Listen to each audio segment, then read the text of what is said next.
Olá pessoal, bom dia, boa tarde ou boa noite, não sei qual horário vocês estarão assistindo essa aula, mas a nossa aula de geografia hoje, como nós já entramos no continente asiático, daqui para frente nós daremos ênfase a alguns países, né, porque não dá para falar de todos os países da Ásia, visto que vocês já devem ter visto nos materiais postados que a Ásia é o maior continente aí que existe, né, tem uma parte da Rússia, uma grande parte da Rússia está na Ásia.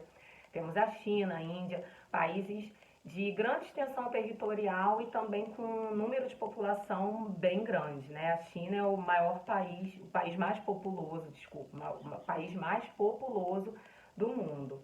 Então nós, como já entramos na Ásia, já vimos aí uma questão territorial, já vimos a quantidade de países, já vimos um pouco da questão da religião.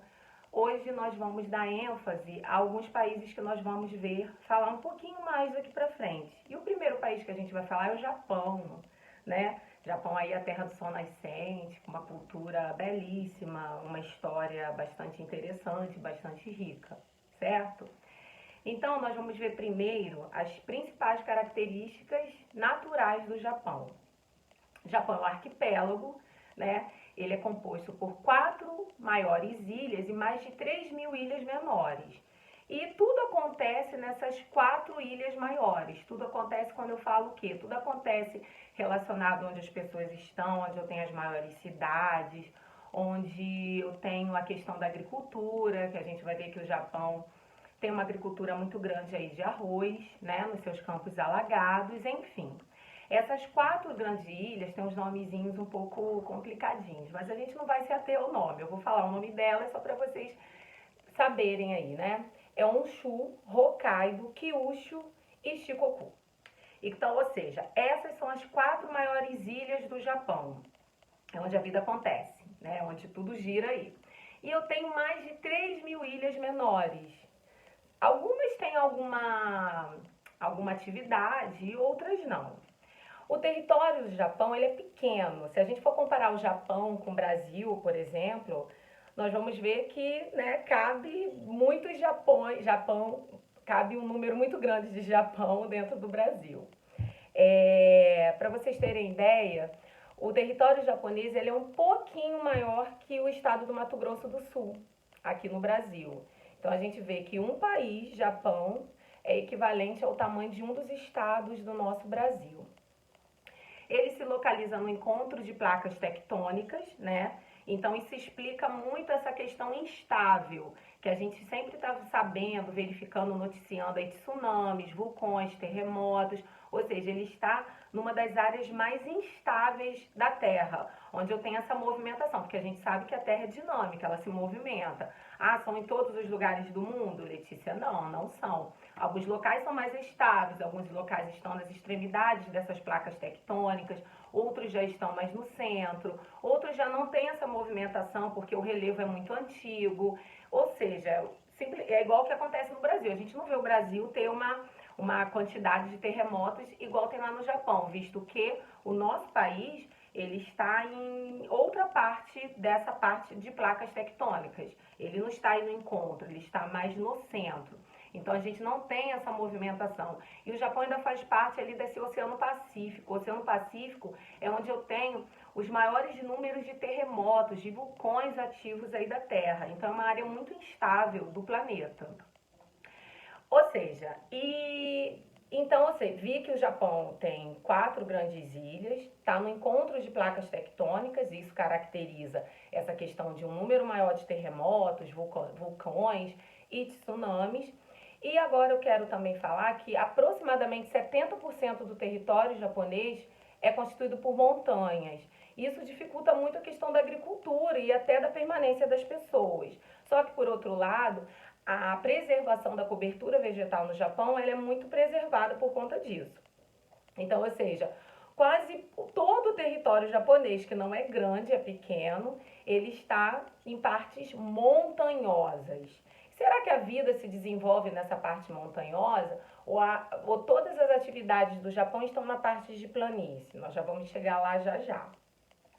Só que, Falei em Japão, lembrei sempre daquela questão de tecnologia. As pessoas falam que os japoneses são muito inteligentes. De fato, eles são muito disciplinados, realmente. E a tecnologia se desenvolve muito lá. Nós vemos aí a questão de celulares, de carros, né? Super, hiper, mega tecnológicos, estão sempre com alguma novidade. Muitas dessas marcas são de fato japonesas. Então, como eu tenho um território com 70%, né? Numa parte muito alta que são as montanhas, a tecnologia japonesa, ela serviu para romper um pouco essa barreira. Romper como? Na construção de pontes, túneis, coisas às vezes que aqui na América a gente começou a construir muito depois, os japoneses já tinham feito antes, visto que a disciplina, a tecnologia, todo esse uso aí que eles tiveram para romper essas barreiras aí geográficas, né, orográficas, geográficas principalmente. O Japão é um país de extenso litoral, visto que é um arquipélago, né? E está exposto à ação das massas de ar úmidas provenientes do oceano, principalmente do Oceano Pacífico. Então, já falamos um pouquinho dessas características naturais, agora a gente vai falar um pouquinho de população. A população japonesa, ela concentra-se a sua maior parte nas partes de planícies. Se eu tenho 70%, né, do território em áreas montanhosas, as planícies vão compor aí de 25 a 30%. Então, toda a vida, né, do Japão se desenvolve nessas partes de planícies. E é aí que eu tenho as grandes cidades, os grandes centros urbanos, a capital, que a gente vê acontecer tudo do Japão. São planícies litorâneas. Então, se eu falo em planícies litorâneas, isso já me diz que eu estou o quê? São planícies que estão próximas do mar. Constitui as principais áreas de desenvolvimento econômico, como eu já falei, e ali eu tenho as grandes cidades japonesas, que é Tóquio, Osaka e Nagoya, certo? Então, essas três grandes cidades do Japão não estão nas áreas montanhosas, apesar da tecnologia ter facilitado, né, na construção de pontes, de túneis, mas todas essas partes, né, da economia das grandes cidades estão nas partes de planície, e onde eu tenho essas três grandes cidades, que é Tóquio, Osaka e Nagoya, certo? É nessa região que também se desenvolvem a pesca e a agricultura de arroz em campos alagados. Então, tudo está nessa parte de planície, certo? Só como o Japão tem essa pequena parte aí para fazer a sua agricultura, ele é um dos países que muito compra de outros países alguns gêneros que eles não conseguem cultivar. E o Brasil é um dos grandes também, né? Produz, né? Tem uma questão da agricultura muito forte, é um dos que vendem bastante gêneros de agricultura, alimentícios aí para o Japão, porque lá é um país pequeno, muito montanhoso e a parte da planície eles não dão conta, não tem como, né? Todos os cultivos serem feitos lá. Então eles são grandes compradores também de outras partes do mundo, inclusive do Brasil. Então acho que por enquanto é isso, a nossa revisão, né? Vou revisionar aqui, ou seja, arquipélago composto por quatro grandes ilhas e mais de 3.000 ilhas de menor extensão, está no encontro das placas tectônicas aí, um território que equivale a um pouquinho mais que o estado do Mato Grosso do Sul no Brasil, tem 70% da sua parte, do seu território em montanhas, é um país que utiliza muito da tecnologia desde os tempos passados e mais ainda até hoje.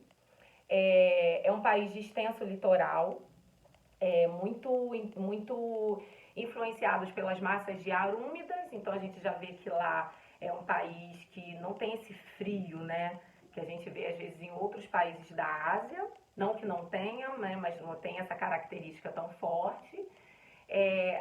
Nas planícies litorâneas é onde eu tenho os maiores centros urbanos, é onde a vida realmente se desenvolve. As grandes cidades são Tóquio, Osaka e Nagoya. E nessa parte de planície é onde eu tenho também muita da produção, onde se desenvolve a pesca e a agricultura de arroz em campos alagados, já que é planície, né? Então é isso, gente. Esse é o início do Japão. Na próxima videoaula nós vamos entrar a falar um pouquinho da questão do Zaibatsu e da Era Meiji do Japão, certo? Ficamos por aqui então. Espero que vocês tenham gostado da aula. Tchau, tchau. Bom dia, boa tarde, boa noite para vocês e até a próxima.